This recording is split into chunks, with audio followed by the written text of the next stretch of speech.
खाने के वक्त भी। लिहाजा जब तुम में से किसी का लुकमा गिर जाए तो चाहिए कि उसको खा ले साफ करके और उसे शैतान के लिए ना छोड़े। खाने के बाद बर्तन को क्या करना चाहिए? साफ करना चाहिए। हम पहले बेसोचे समझे बर्तन भर लेते हैं, खास तौर पे शादियों में।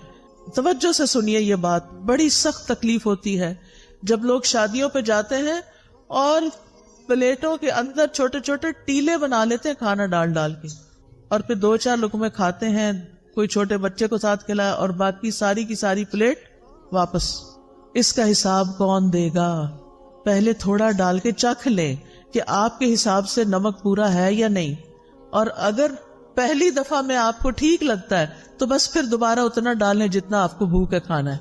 खाना ज्यादा नहीं डालना, ना घर में, ना शादियों में, पार्टियों में, ना किसी के घर।